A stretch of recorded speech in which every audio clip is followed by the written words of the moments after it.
गरीब लड़की और माता काली। एक छोटे से गांव में राधा नाम की एक गरीब लड़की रहती थी। माँ बाप का साया बचपन में ही उठ गया था।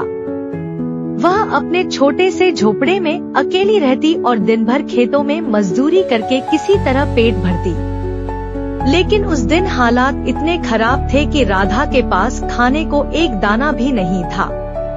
भूखी प्यासी वह शाम को गांव के किनारे स्थित माता काली के मंदिर के बाहर बैठ गई। राधा की आंखों में आंसू थे। माँ, मैं थक गई हूँ, अब मुझसे और नहीं होगा। अगर तुम सच में हो तो मेरी मदद करो।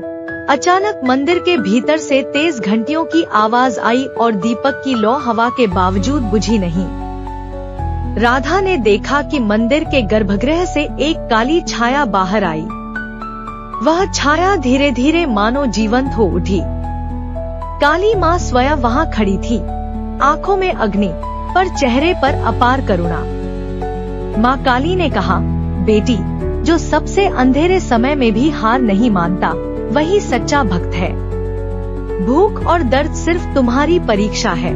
राधा ने कांपते हुए कहा, माँ, मेरे पास कुछ भी नहीं है, मैं क्या करूँ? माँ काली ने मुस्कुराकर अपनी माला का एक मनका राधा के हाथ में रख दिया। इससे तुम्हें हर दिन अन्न मिलेगा, पर याद रखना, तुम्हें भी दूसरों की भूख मिटानी होगी। अगली सुबह राधा ने पाया कि उसके झोपड़े में अनाज की बोरियां रखी हैं। धीरे धीरे उसने गांव के भूखों को भी बांटना शुरू किया। आश्चर्य की बात यह थी कि अनाज कभी खत्म नहीं हुआ। गांव वाले हैरान थे, पर राधा जानती थी यह माँ काली का आशीर्वाद है।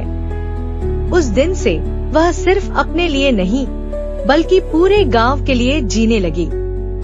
और जब भी रात गहरी होती, मंदिर से घंटियों की धीमी आवाज आती, मानो माँ काली कह रही हो, बेटी, अंधेरा चाहे जितना भी गहरा हो, विश्वास की लौ उसे चीर देती है।